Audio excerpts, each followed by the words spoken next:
as fate would have it, one of my friends owns some vacation rentals and he kept harping on me to try it. So I had 2 houses here in Florida that were on one piece of property that I only paid $125,000 for. And I furnished one of them, and lo and behold, it did $40,000 in vacation rental when the other one would only rent for $1,250 a month. Welcome to the Rental Property Owner and Real Estate Investor Podcast, brought to you by the Rental Property Owner Association, providing benefits and services to real estate investors and rental property owners for over 48 years. With your host, Brian Hamrick from Hamrick Investment Group. This episode is sponsored by Green Property Management, managing everything from single-family homes to apartment complexes in the West Michigan area. Find out more at greenpropertymgt.com. Hello and welcome to episode 215. Today, I'm thrilled to have the Queen of Rehab, Robyn Thompson, back on the show. Robyn has renovated and sold over 390 properties. She's the nation's leading expert on buying, renovating, and selling homes for huge chunks of cash, and she has taught thousands of students how to become financially independent. Robyn will also be a featured speaker at the 2020 Michigan Landlord and Real Estate Investor Annual Conference and Expo right here in Grand Rapids, Michigan this month, February 27th through 29th of 2020. You can go to rpoaonline.org to find out more. And Robyn will be sharing how she's integrated her highly successful rehab program into a new buy and hold investment strategy, providing more flexibility for rehabbing for flips or for holds. Robyn will teach you how to map out all of the hurdles, pitfalls, and paydays when renovating for profits and building passive wealth. And you can also listen to my previous conversation with Robyn on episode number 53. Robyn, welcome back to the show. Hey, thanks for having me, Brian. Well, it's great to have you back. And last time when you were here, we talked a lot about rehabbing and flipping. And today we're going to focus on a little bit more on the buy and hold side. And we're also going to talk about working with contractors as well. Why don't we start with the buy and hold side? I know that part of your strategy has changed since we last talked. So can you share a little bit about that with us? Yeah, sure, Brian. I mean, I'm not your typical lower-end landlord buy and hold kind of girl. I did a lot of low-end rentals in my early years, and my Section 8 tenants, they wore me out would probably be the best way to say that. And I mean, I've made every mistake when it comes to buying and holding there probably is, and starting out with 34 low-end rentals aged me drastically for the first decade of my career. What I did is I moved that over to really nice houses in gated communities on the golf course right after 2008. So I started buying those houses in 2010 and 11. Because I like dealing with higher caliber properties, higher caliber income earners. Those houses appreciate faster. The people also take better care of them. And I thought that was the greatest buy and hold strategy of all time. And then as fate would have it, one of my friends owns some vacation rentals in a town called Branson, Missouri, and he kept harping on me to try it. So I had 2 houses here in Florida that were on one piece of property that I only paid $125,000 for.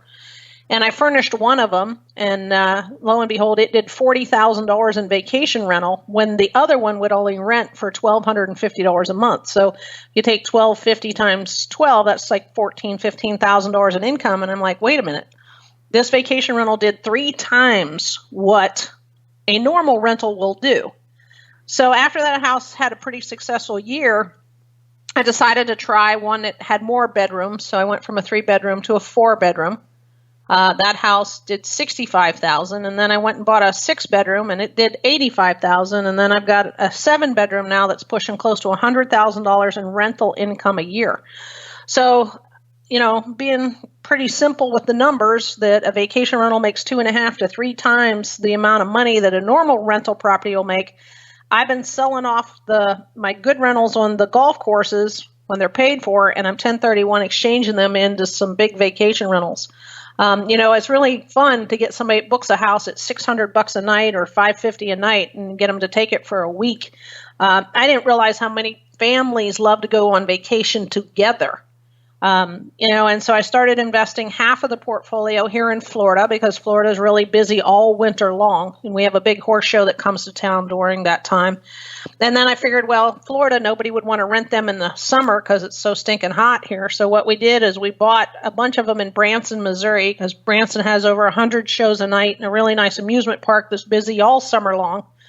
Literally from Memorial Weekend the whole way through till Christmas, because they have a huge Christmas production there also.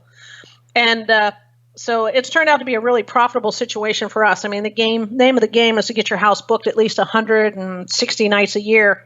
And if so, it's definitely much more profitable than the normal rental business, for sure. Wow, that is just an astounding increase in income from switching to a regular buy and hold rental to a vacation rental. I didn't realize, when I first started, I didn't believe my friend, Brad Mercado, and I naysayed it for at least a year. I'm like, who's going to clean it? And I got to furnish it, and I got to buy towels, and I don't want to clean it every 4 or 5 days. Who wants to do that?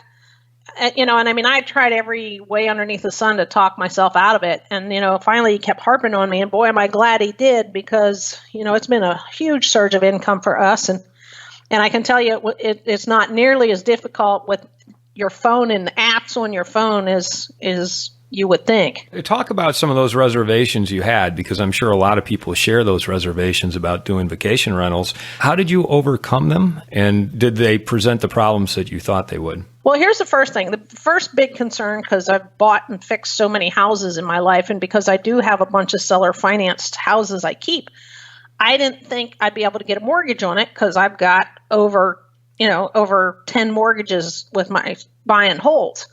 What I didn't realize is on a vacation rental, the financing is very different than a normal rental property. A vacation rental is a commercial line of credit, so it's a whole different approval process. And really, they underwrite the house and the profitability of the house. I mean, one of the reasons I like my 5 and 6 bedroom properties out in Branson, Missouri, is because there's communities there that are vacation rental communities. And so what the house next door to you brings in. So the bank looks at that and says, okay, well, this house next door did X amount of dollars. We'll agree to lend to you because your house should do about the same as the neighbors. So the financing was a whole lot easier than I ever thought it would be. And I mean, I hate banks. I hate to try to apply for a loan at a bank. I mean, I got great credit scores and great income, but being a self-employed real estate investor, they treat you like a third-class citizen. Well, I didn't really understand what a commercial line of credit was. And so that makes it a lot simpler on the financing than I ever thought. So that's the first thing. The financing hurdle was way easier than I ever thought. The second thing is, who's going to clean the thing? Well, I didn't realize Google is all of our friend. I mean, I'm the most low-tech, no-tech human on the planet. So if I can do over 400 houses with no-tech, low-tech, so can everybody else. The good news is all you do is Google vacation rental cleaning companies. And every town's got a ton of them. And so, you just interview those folks just like you interview a contractor, and you work out that relationship. And one of the things that, we work out with our contracts as far as our cleaning team, the tenants have to be out at 10 o'clock in the morning, and the new people coming in can't go in till 4 in the afternoon. That gives the cleaning team 6 hours to turn the house. They show up at 10 o'clock in the morning or 10:05. And then they walk through the house and they check everything, all the silverware, plates, cups, saucers, crock pots, all that stuff. Make sure everything's there. If there's any damage or any problem, they notify us immediately by 10:15. And I have to tell you, we've had over 400 stays this year. We've had one crock pot disappear and a few little broken glasses and one broken globe and a paddle fan. What I've learned, Brian, is the higher dollars you charge per night, like $400 a night or $500 a night, you have a whole lot less issues than if you're trying to charge $50 a night. And so obviously why is that? I mean, obviously if somebody's going to stay in your house for 5 nights and they're paying $3,000 to be there on vacation, you don't have quite as much partying and carrying on. Mm-hmm. You're dealing with high income earners. The other thing, too, is we make it mandatory that every single one of them pay the $59.90 in insurance for their stay, and that insures my house for $100,000 in damage. One of the things, if somebody does break a crock pot and they paid $500 a night, I'm not going to bark over a $25 item. Somebody pays an extra $59 for the insurance and they use Airbnb or HomeAway a lot. They don't want to get in trouble, because if you write them up bad because they broke something, then they can't use the system again to find another vacation. So your high income earners like to rent a whole house. And what we see in Branson, Missouri, is we get people that are in their 60s that rent the house for their daughters and the grandkids and all of them to stay under one roof. It's usually a very well-to-do family, and so we don't typically have any problems with that. So that's the first thing. I think the higher caliber house you do, the less hassle you have. It's like renting out to low-end tenants or renting out to high-end tenants. It's kind of the same situation. I like to deal with people who have a lot more money than what it costs. Let me ask you, Robyn, going back to just your cleaning people go through and they kind of take inventory of what's missing or broken. Who sets that up in the first place? I mean, did you have to make all the decisions about how many knives or forks you would put in the kitchen and what appliances? You can. Well, there's two ways to buy the houses, Brian, and I've done it both ways. The first thing is to build one for yourself and start from scratch, or take one of your current rental properties and make it a vacation rental. Whenever you do that, then you do got to buy all that stuff: vacuum cleaner, silverware, pots, pans, plates, and all that. What I do now more than most, because I built a brand new one last year, and that was a lot of work. What I can tell you, it's nice to buy one that's already existing, that has future booking revenue. So let me give you an example. I bought this house on April 30th. It was already a vacation rental. It's a 6-bedroom house. When I bought it, it had $20,000 in vacation bookings for the future. So I got that money at closing, and it's already been used as a vacation rental. So, all that stuff's there. So when you buy one that's up and running, you ask for all the contents. So it came with the silverware, the cups, the vacuum cleaner, and all that. So I didn't have to buy a thing for it. And it came with all the extra towels and linens and stuff. So it's nice when you can buy one that's already a vacation rental, because you don't have to do that lots of shopping. How do you value a transaction like that if you're buying a functioning vacation rental? Because you're paying for more than just the house and the comparables. How do you value that? Typically, the furnishings on a 5-bedroom house are about $30,000. I can tell you, I kind of look at it at $5,000 per bedroom, so to speak, for the house. So if it's a 6-bedroom house, there's about $30,000 worth of furnishings, 30 to 35. So, I mean, usually it's all contained in the price. One good thing is when they do the commercial line of credit, they lend on the total purchase price, 80% of the total purchase price, and the house comes with the contents. So that works out so that you don't have to finance them separately. So that works out really good. Now, here's the other thing you need to make sure on the cleaning team. When we set up a cleaning company to do a house, they're buying the toilet paper, they're buying the paper towels, they're providing all the cleaning supplies, they're doing all the laundry detergent, all that stuff.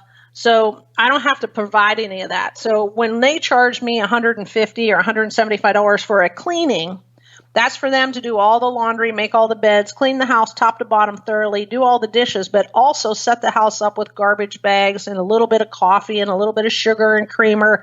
And I want like a couple sodas and a couple iced teas and a couple bottles of water in the refrigerator. I think when somebody spends $500 a night and they walk into a house, they get in at 10 o'clock at night, they're thirsty. The first sets of drinks and first sets of coffee for the next day should be there.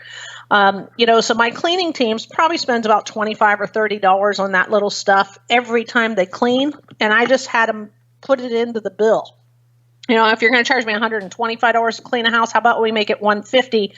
And then I don't have to shop for all that stuff. And, we provide shampoo and conditioner and body gel and all that stuff. I just think, I don't want to be shopping for all that stuff. I don't want to get the phone call that they're out of stuff. So the cleaning team provides all that. So I don't have to. So it's really hands off for me. And we just build it into the reservation. You book one of my houses for $500 a night, 5 nights. That's $2,500 plus a $195 cleaning fee. And then plus the $59 for insurance. And it's all one lump sum that gets billed. So it works out really good for us. One thing that everybody needs to know is Airbnb is probably the most known of ways to book a vacation rental. Airbnb does take 8% of the total booking, so you need to know that. We also use HomeAway, and what we found out about HomeAway is higher caliber clients for longer stays. We pay a fee of $4.99 per year for HomeAway, and then they don't take anything from me, the host. So there is a little feature built into HomeAway where when you're setting your house up and putting all the pictures in, you want to pay that $4.99 fee, because I tell you what, that'll save you a lot of not paying 8% on your bookings. So we do both Airbnb and HomeAway, and then we do something called Sync the Calendar, where we just sync a calendar like a Google Calendar. And what happens if somebody books on Airbnb, it takes it off of HomeAway, or if somebody books it on HomeAway, it takes it off of Airbnb, so that we don't double book a house, because that's important too. Absolutely. When you got a lot of reservations coming with 14 different properties like we have right now, it gets a little crazy. So we want to make sure that we don't double book a house for somebody so that they don't have somewhere to stay. So there is a really easy way to just link the two calendars together so that doesn't happen. I'd like to take a moment to tell you about Green Property Management. Not only do they manage everything from single-family homes to apartment complexes in the West Michigan area, they also manage my entire portfolio. So I can tell you from personal experience that their unique flat fee management style is worth a closer look. If you feel that your property isn't operating to its fullest potential, then Green Property Management can help you take a holistic approach that will save you money, eliminate your headaches, and increase your net income. And if you're a property manager interested in applying Green Property Management's model, give them a call at 1-866-95-GREEN or visit them on the web at greenpropertymgt.com. And their first month's management fee will be half off for all new clients who sign up between now and the RPOA's annual conference in February. So I'm also curious, Robyn, since this is a somewhat new strategy for you, what are some of the surprises or challenges that you may have encountered? I would say it's probably just one of the surprises or challenges is learning all this stuff up front. You know, that was the hardest thing, because there's not that many people doing it. So who teaches you all this stuff? So we went out and went on to Amazon and hit vacation rental books. And I bought every vacation rental book there was and read all of them to really learn as much as I could. And there's a great one out there called Optimize My Airbnb. And that one has 17 strategies in there, marketing strategies on how to get more bookings. I can tell you, we follow that book to a T, did everything that the author says. And what I can tell you, that has worked out really good for us, that our learning curve has really been shortened compared to a lot of my friends that didn't really want to try to get educated. So I think that's the most important thing, is learning from some of the experts so that you can cut your learning curve. So that would be the first thing. The second challenge I would tell everybody that you got to work out with your cleaning team that was a shock to us is I was surprised how many what we call quick turns that we have. And a quick turn, a quick flip means somebody's moving out at 10 o'clock in the morning. You got somebody else coming in at 4 o'clock in the afternoon. That can be a stress, especially during peak season in the summer with the cleaning companies, especially if they've got 8 or 10 houses they clean and everybody's got to move out on a Sunday and a new move in on Monday. So what we did to alleviate a lot of the stress on the cleaning girls being able to turn the house is the laundry takes the longest. And every one of my houses has a big washer dryer set, but it still takes a long time to do all the sheets and all that stuff. So what we agreed to is I would buy doubles of everything, so they can start making the beds with a fresh set of sheets while they're doing the laundry. That way they can turn a house in 6 hours or less. And so, you know, on a house I built, I mean, it's 6 bedrooms. I had to have 12 sets of sheets, and actually I bought a couple extra. So 14 sets of sheets and 60 sets of towels. That was a pretty big upfront expense on a brand new one, but I would much rather be able to, you know, spend like $3,000 on linens up front and being able to have my cleaning team turn a house at 10 o'clock in the morning until 4 o'clock in the afternoon than to give up a day at $500 a night because they can't do it fast enough. And so that's why I think you really need to ask your cleaning girls, what can I do to help you? What can I do to assist you so that we can turn these houses over and not miss a night's booking? You know, it's real important to have, if you're going to build a house, to have a big owner's closet where they can store the extra toilet paper and soap and all that stuff. And they can store extra sheets and extra blankets and extra pillows. So if something does get ruined, that they've got stuff to replace it with on hand, so they don't have to go running out to Target or Walmart to get that stuff. So, you know, so we do have some good size owner's closets, and we do keep like an extra coffee pot in there. I got 7 houses in Branson. So 1 extra coffee pot, 1 extra mixer, you know, that kind of stuff that can go to any house. on a dime was important to just go ahead and spend, a few $100s having that stuff on hand. Better to have extra so that it's on hand than to not have enough and delay the process. Yeah, and I mean, just like putting the shower caddies in the shower where you fill it up with soap and conditioner and gel, that's important. Instead of them trying to find the little itty bitty bottles to leave and then, they're out of it. So that's why, I mean, if that shower caddy holds enough for 4 or 5 visits, the good news is when it's starting to get halfway down and they go, oh, I need to fill it. Well, they're not going to run out. And that's important to have all that stuff on hand so that they have it. It's just the little things to work with a really good cleaning team. They can turn the house really quickly. I mean, my cleaning team was cleaning all the hot tubs too, between every stay. And that, that takes a while to drain a hot tub and refill it. And we do charge $50 more if the house has a hot tub in the cleaning fee. But we decided to go with a hot tub company now, and they clean all 7 of the hot tubs. So the cleaning girls got that off of their list. They were glad to give up the $50 per cleaning because they weren't really making that much with the chemicals and all that anyway. And we moved that over to a hot tub company. And one thing I will say, you want to have amenities in the house, Brian, and that's really, really important. I really didn't want to spend $8,000 on a 6-person hot tub for every one of the houses, but it has increased our bookings by over $10,000 to $12,000 per house per year. So the hot tub pretty much pays for itself in about 9 months because it seems like the houses with hot tubs book a whole lot faster than the houses without hot tubs. So that's important for people to know. And then we also, we just invested in a gaming system, but one of the old-fashioned ones. I don't know. You're a young guy. I'm not so young, but you remember Frogger and Pac-Man and Miss Pac-Man and all the old games? Well, this gaming system we just bought for $2,200 in one of the houses has 84 of the games on it for my age bracket. And it shows how many times it's been played, and we've had it in the house for about 2 months, and there's been over 600 games painted on it so far. What we're seeing is the grandparents and the parents are all in on playing games with the kids, because it's games for my age bracket. So that thing has become high demand, that house that's got that in it. So is that like a stand-up arcade game? Yeah, it's one of them, just like a pinball machine. I mean, if you ever went to a pinball place, right, and played pinball as a kid. Oh, yeah. At a pinball arcade, it's one of those, it's a big guy, and it lights up and makes sounds and all that stuff. And so that one has worked out really well for us. And I mean, I was a little bit hesitant about spending $2,200 on this thing. I'm like, it better cause some bookings. But what we've seen is the people that are there and they stay there, it's got that plus a pool table plus the hot tub. They're like, okay, this is the house we're staying at every year when we come back. So it's really worked out well on the rebookings on that house. And so I just think you got to have some fun stuff like air hockey table for the kids and that kind of stuff so that the kids have got some stuff to do.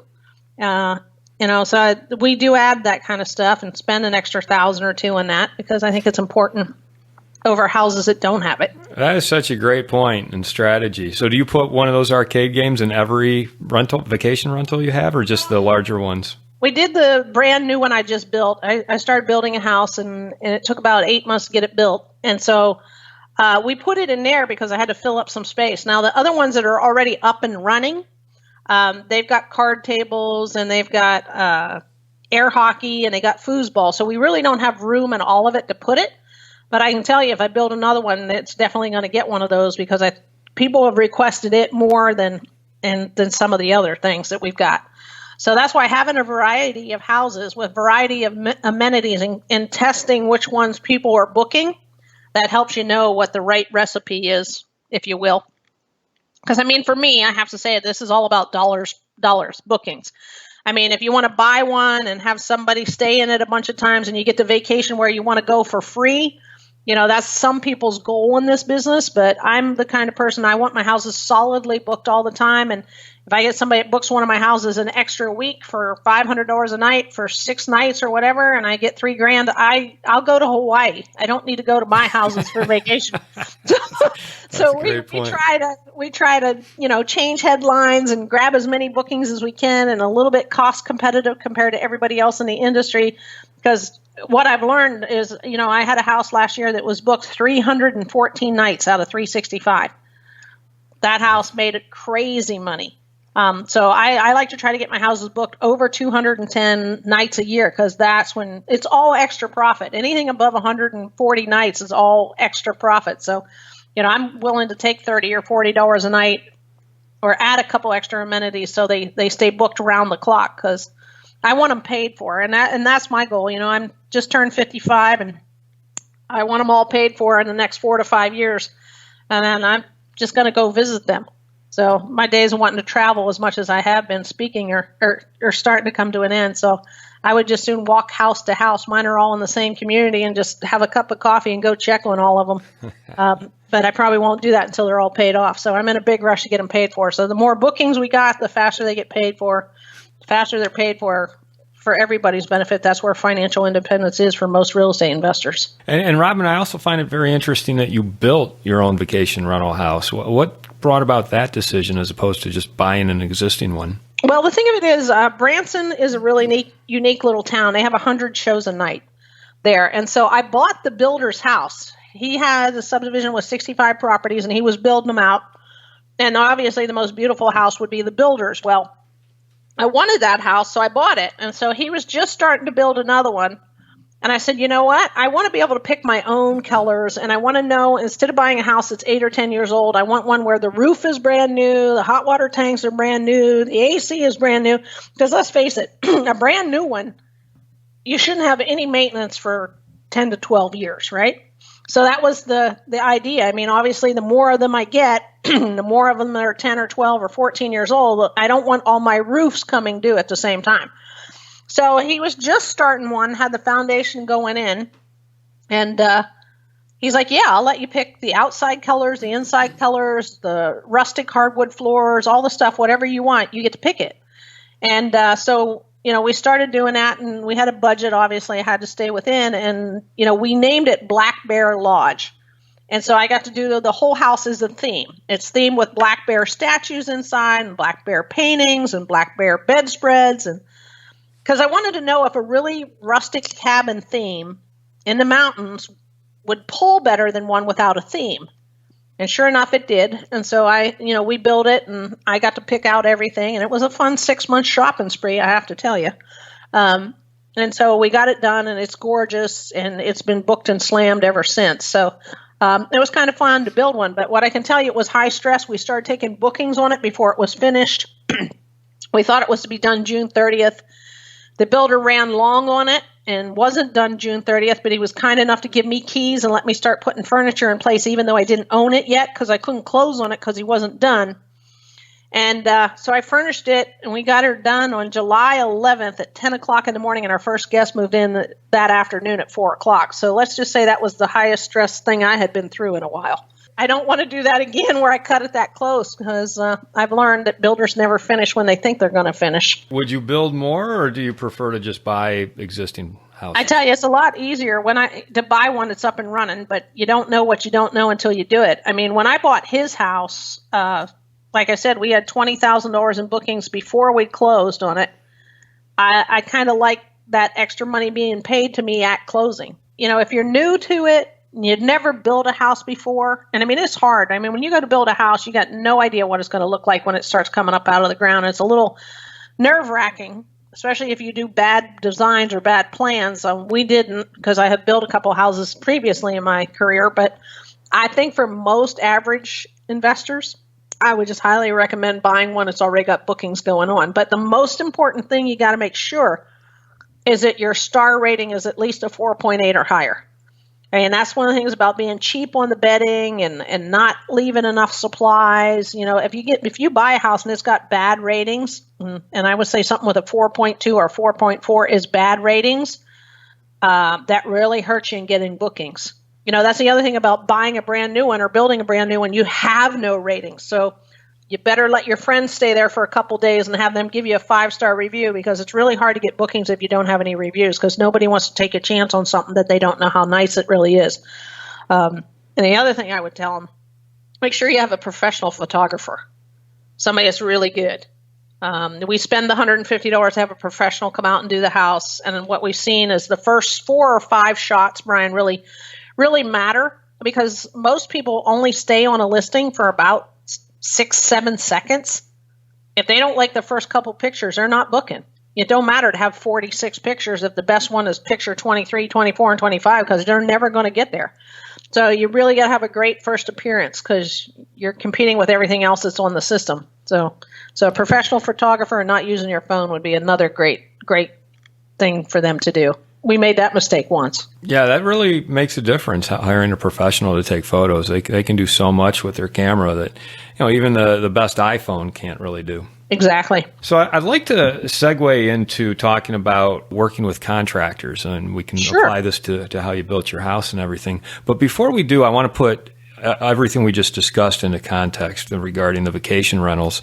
When you come to speak at the RPOA annual conference, at this point it's next week, February 27th through 28th. How much of your presentation and education materials will be about vacation rentals? We'll do about half on the buy and hold side, Brian, and then about half on the flipping. And here's the reason I want to split it 50-50 down the middle. There's really two types of houses that everybody needs to know. What I call the rehabs, because that's where cash comes from, and that's where the cash comes for my down payments on my buy and holds and my vacation rentals. So, most people don't have enough cash in their life, so we need to focus at least half of it on rehabs. Once you've done some rehabs and you can find good deals, then that's where your keeper properties come into play. So we'll split it down the middle about 50-50. I want to cover some marketing strategies on how to find deals in general, and it'll bring in both keeps and flips. So I think that would be important for everybody too, to learn how to find more deals, because that's the hardest part in today's crazy busy real estate game, is finding enough high profit situations. And then we'll split our time 50-50, I think would be a good thing, because that's about where I split my time. I buy some rehabs. I got a couple new ones I'm buying right now. They'll make some good checks. Then what am I going to do with that? Well, I'm going to take that and buy another vacation rental. So I think we'll split it down the middle. Great. And you're also known for bringing along some free bonus material. Well, yeah, actually what I'll do is bring one CD for each. I've got a CD I did called Vacation Rentals Triple Your Income, because it's all about getting them paid for. I want my houses paid for as fast as I can get them paid for on my keeper side. So that CD really talks about how do you find a good vacation rental? How do you evaluate it for what we call heads in beds? That's how many nights does it get booked? And the best ones are not where people think. I mean, your best vacation rentals are not in Telluride or Breckenridge, Colorado, or Aruba. I mean, where I want to go. Your best ones are close to hospitals, close to a national park. So we want to make sure that people are looking for the right ones. I mean, one of mine close to the hospital here in Florida, we had nurses take it for 90 days. They're traveling nurses. They sign contracts. I didn't realize hospitals don't really book full-time employees anymore. They hire them for 3 months or 4 months. The first thing we put the house up, we got $139 a night for 90 nights. And that's what's important. So, yeah, I think a really good audio CD called Vacation Rentals Triple Their Income. It's a brand new one that I just did with a friend of mine. I think that would be a good thing to give everybody. And then, obviously, we're going to talk some about contractors today, and we're limited on time with that. But I've got an audio program that goes about 90 minutes called Hire the Best and Fire the Rest. I think I'll bring those along too. That way, if I bring 100 of each one or whatever you need, then that way everybody gets one for coming out to see me. I don't have any problems bringing that stuff along. Fantastic. That would be great. Let's talk about contractors, because you've rehabbed 51 rehabs in the past year. In my young years, I did 51 in a year. I can't say I'm doing 50 a year anymore, but as many as I could find. Here's what you learn. It isn't about how many you do anymore. It's about the quality of the deal. I mean, the year I did 51 houses, it was Ringling Brothers and Barnum and Bailey Circus. I can tell you that. We did a little over $2.4 million in renovations that year. And I did some houses where my profit margins were only 15 or 16,000. I can tell you I won't do that today. I typically don't like to get involved in a house unless I make 30 to 35,000 minimum, because obviously sometimes the less you do, the more you make. But for me, contractors are an important part of buying and holding and the vacation rentals, and everybody's going to have to deal with those. If you're in real estate for 2 seconds, you're going to deal with contractors. How do you build a contractor and construction team that can actually be effective? Well, the first thing you need to realize is there needs to be 8 different players on the team. And this is where I get worried about all the beginners. And I hope they are listening closely here. Most beginners want to hire one general contractor and let him sub all of that out. Let him bring his plumber and his electrician and his HVAC guy in. What happens is when they do that, Brian, they lose control of the situation. So for me, if I have a house like this hoarder house that I'm closing on this week, and I mean, it is packed literally to my knees, full of junk. This woman passed away a couple years ago, and it is just full of stuff. That house is going to have 8 different contractors. So let me go through the 8 mature grown-up adults. And what I mean by a mature grown-up adult, that's a person who gives a quote for a fixed price, and they stick to it. They don't change the number. Now, the 8 mature grown-ups that I got, I have a roofer. So if the house would need a roof, he's going to give me a price to do that. I've got an exterior painter. So if the house needs painting or vinyl siding, depending on which way I go, I've got a contractor for that. Then I've got my landscaper who handles all the shrubs and grass. And I mean, this house is so overgrown, the weeds are to my knees. So those are the outside guys primarily. Inside, I've got an electrician. So if the house needs electrical service upgrade, we got a guy for that. We've got a plumber. And up north where you are, and it's really cold, that plumber may do plumbing and heating, especially if you got steam heat or hot water. Here in Florida, it's mostly hot air. So the hot air contractor for us would be HVAC, heat and air. So if you want to do a hot air heating system, then you'd have an HVAC contractor.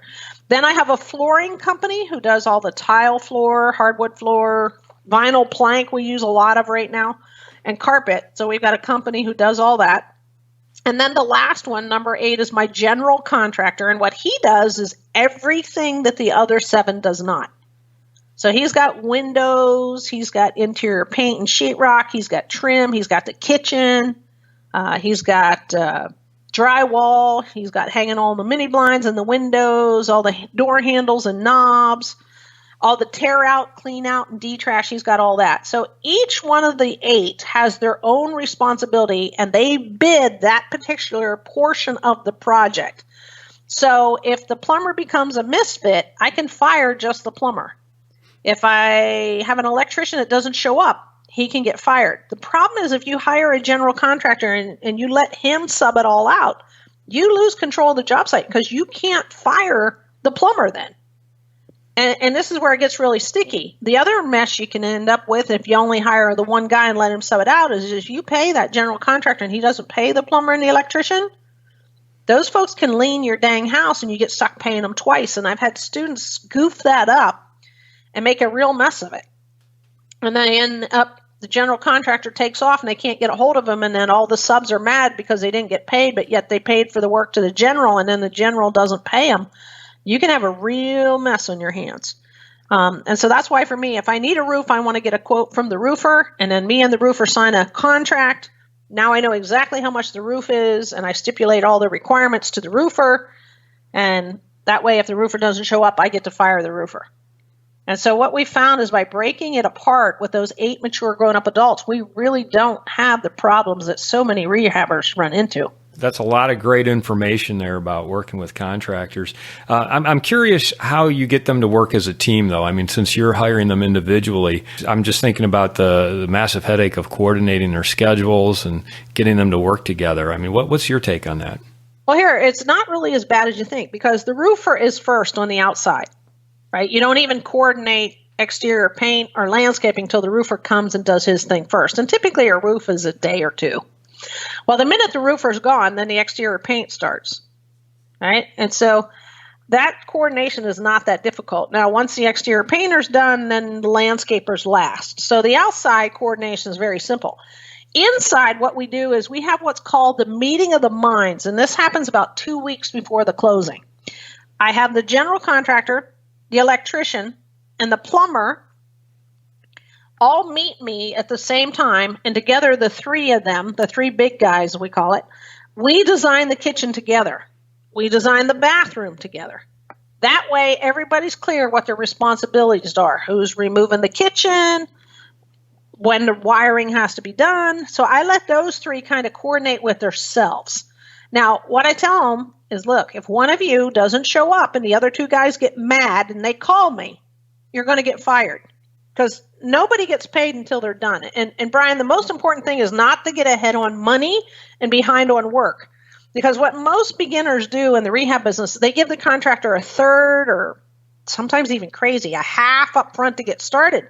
Well, the contractor's got all the profit out of you before they even get going. I like to give them a little bit up front, a little bit in the middle, and then hold the biggest hunk of money till they're done. That's why they finish. So the three of them coordinate with each other and get it done, and then that big chunk of money's with it the minute they're done. And that's where you got to learn. You reward them the minute they're finished, that day. By doing that, most mature grown-up adults are buying all the materials and they're charging it. The bill's not going to come for 2 weeks to a month. They should be done with your house before the bill comes. So I think dealing with the ones that are seasoned, that have been around a long time, that's important. Once they're all done on the inside, flooring is absolutely last after everybody's out. So that coordination is simple. Once all the paint and everything else is done, we just tell the flooring guys, okay, go ahead and go tomorrow. Tomorrow, they're out today, go. So they go. So the ones you got to coordinate is your general, your plumber, and your electrician primarily. And so typically I make them swap cell phones and pagers with each other. We design the kitchen together. We design the bathroom together. Everybody's clear their responsibility. And I tell them, if one of them's holding you up, call me because I'll smack him. And usually they know then they're going to get in trouble because the other one's complaining. They all just work it out. I hate to say this, but my construction team are not brand new. These guys have been in business 15, 20 years. They've made it through the tough years of becoming a business owner. So they realize, where their bread is buttered, so to speak. I mean, they always say to me, oh yeah, you're doing 20 kitchens a year and, 25 bathrooms and we get paid always. So you kind of take the priority over anybody else. So they realize I'm not Harry, the homeowner. The other thing I think is really important, Brian, not to hold up contractors, is you got to pick all the materials out first. I pick all the materials out actually 2 weeks before I buy the house. And I give them what's called a detailed scope of work that clearly spells out every SKU number and every brand name of every single thing I want put in the house. That way, there's no being held up on the job going, well, what paint does she want? What lights does she want? What bathroom sink does she want? I think you need to stay ahead of the guys on picking out all the stuff. That way you're not holding them up. And that's why I think some people have troubles making decisions on that. And that's what slows the job site down. One of the things the terms you just used, and I know you used this in our last conversation 3 years ago, was mature, responsible adults that you tend to hire. Mm-hmm. A lot of investors are, they get multiple quotes, and because they may not have the budget, they want to go with the less expensive quote. But that may not always be the mature, responsible adult. So how do you square the two? Well, what I know after 400 houses, when it comes to rehabbing a property, there's really three things on the rehab you got to focus on. How long does it take? How much does it cost? And the quality standards of how well the work is done. And what I have learned, Brian, is if I cut the price and I keep beating the guys up on the price and beating them up on the price, I'm not getting the A quality contractor because they don't need me. Right now, the economy's cooking with gas, right? I mean, everybody's got money to remodel a house or a kitchen or whatever. Your really good, high quality guys are not cheap, but they are fast and the house is gorgeous when it's done. If you hire the cheaper guy and the workmanship is bad looking, you're going to have a miserable time selling it, and then you're going to have to reduce the price to get somebody to want to buy it. Plus, it's going to sit on the market for a couple months before you even get a buyer. Well, what did that cost you? I mean, this is where people are silly. They hold on to their purse strings so tight, and what they don't realize is by doing a not quality rehab, it's going to come out at the end price it sells for. And your carrying costs. I mean, every day you carry a house, it's about $100 a day. Well, I don't want to carry a house for an extra month because it doesn't look so great. Because I picked the cheapest guy in town. I want speed. The faster I get this house done, the faster I get it sold, the faster I get the profit, the more profit I make. So for me, I want to turn my money 2.5 times a year. So I want to buy a house, fix it, sell it, buy a house, fix it, sell it, buy a house, fix. That's a 12-month time frame for me. Not buy it, sit on it, cut the price, sit on it. 6 months goes by, it doesn't sell, it expires. Rent it? I mean, what do you make there? Nothing. And so that's why I've learned the house has to be drop dead gorgeous to sell. And if it's drop dead gorgeous, it'll sell in a day and sometimes a couple hours. And I think beginners don't look at the time value of money. They don't look at the velocity of money. It's all about pinching pennies. And I would tell them that the quality of the workmanship is also important, if not more important than the price. So I would rather spend $2,000 or $3,000 more on the house overall, because the buyer is happy. And when the buyer's happy, they tell all their friends where they got the house and who sold it to them. And if you do the right thing and it's a gorgeous house, you'll sell another house without needing a realtor if you do the right thing. So that is such great advice. Thank you for that. Robyn, you're going to be one of the featured speakers at the RPOA 2020 Michigan Landlord and Real Estate Investor Annual Conference and Expo, which is happening at the end of this month, February 27th through 29th of 2020. Now, you were a featured speaker, I believe it was 3 years ago. Mm-hmm. For those of you who remembered coming to see you or maybe didn't get a chance to see you, remind them why they need to come see you this month. Well, I think the first thing that all investors are struggling with is, how do I find high profit deals? So I want to make sure I spend a good hour on where my deals come from. So that needs to be the first thing. The other thing I want to make sure they know is which houses not to buy. Because, Brian, you could really buy a bad house and not be able to sell it. I mean, there's 9 types of properties I will never buy, even if somebody gave me the house for free. And so it's not just about the profitability, it's about the ability to be able to sell a house. So I want to make sure that nobody steps into that quicksand, that they get one that ends up most buyers don't want. We're going to cover contractors in a lot more detail than I was able today. I would like to actually give them the wows and the sexy sizzle features I put into a house to make it drop dead gorgeous so it sells really fast. So I'll bring some handouts for that as well, because I think that's important for everybody to know what color schemes to put and all that. So we'll cover that when we're together. And then I think last but not least, when it comes to the buy and hold side, what everybody needs to look at is not as much cash flow as how fast can I get this house paid off, because once I get it paid off, then I get all of the rent or all of the vacation rental. I've learned over the last 22 years of doing real estate that cash flow is not the factor that you really need to look at. It's really how fast can you get it paid off, lack of vacancy so you don't have tenant turnover, and most importantly, where are the best types of houses get the highest appreciation? And those are 3 extra profit centers that most landlords don't even think about. And so I want to make sure that I cover that in detail on how picky I am about what I keep. Because the older I get, the more picky I am, the more profits I make. So we want to make sure we get all that squeezed in the half a day that you guys are giving me. Wow, that is a lot. That is a lot to cover. So I can't wait to hear you come speak.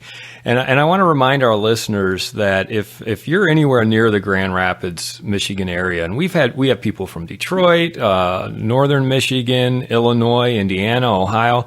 I mean, last year I believe we had a couple people from Texas come to the RPOA conference. If you're able to make it, then you should go to rpoaonline.org to find out more. You can see the schedule as to when Robyn will be speaking. And Robyn, it's been such a pleasure talking with you again. I can't wait to see you next week. Well, I appreciate the invite. I'm looking forward to coming up, and I'm looking forward to delivering an action-packed half a day with everybody. So they'll learn a bunch for coming for sure. I want to thank everybody for listening to this episode. I'm your host, Brian Hamrick from Hamrick Investment Group, and you can find out more about me by going to higinvestor.com. That's higinvestor.com. And you can also ask questions and join us on Facebook by going to RPOA, Rental Property Owner and Real Estate Investor Podcast. This episode was sponsored by Green Property Management, managing everything from single-family homes to apartment complexes in the West Michigan area. Find out more at greenpropertymgt.com. You've been listening to the Rental Property Owner and Real Estate Investor Podcast, brought to you by the Rental Property Owner Association. You can find out more at rpoaonline.org. If you enjoyed this podcast, please go to iTunes to subscribe, rate, and review.